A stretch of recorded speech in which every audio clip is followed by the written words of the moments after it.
home from school with the lunchbox and minivan. My uncle stood in front of me and gave me a cold stare. Told me to go upstairs and wait there.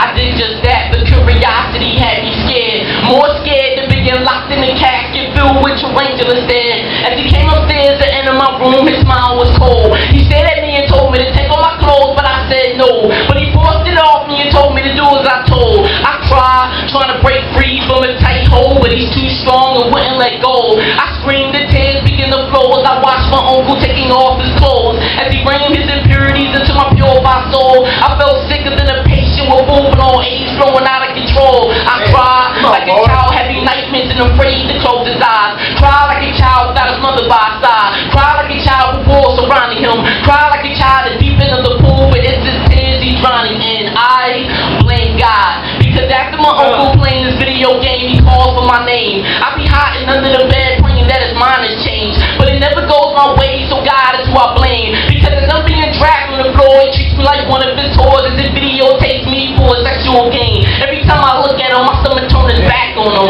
It's like the devil on my shoulders, I'm gonna laugh with him. Cutting my tongue, give me reason why I can't chat with him. When he think about molesting me, I pray that his manhood and everything else collapse with him. I blame God. No bath or cloth can wash away the shame, because I could keep washing and washing and still feel the same. I was an 8-year-old child crying for hope. I'd rather die hoping he feel how I felt like. Cutting my arms and lynching him with my veins, cutting my chest open, forcing my heart in his eye sockets, packing his objects so he can see my pain. Yes. Some say I'm ashamed, and I guess I am, because the definition of insane is traumatic experiences entering your skull, eating the inside of your brain.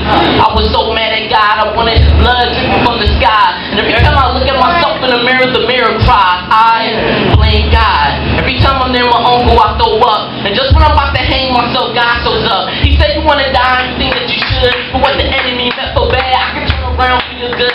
This God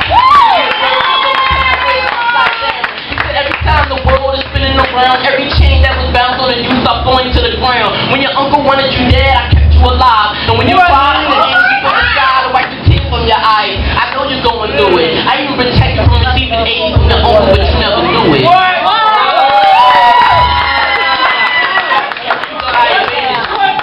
Thoughts and out of my thoughts, neither your ways, my ways. Wisdom, I love you, and will never leave you nor forsake you. And before you entered your mother's womb, being victorious in every area of your life, that's how I created you.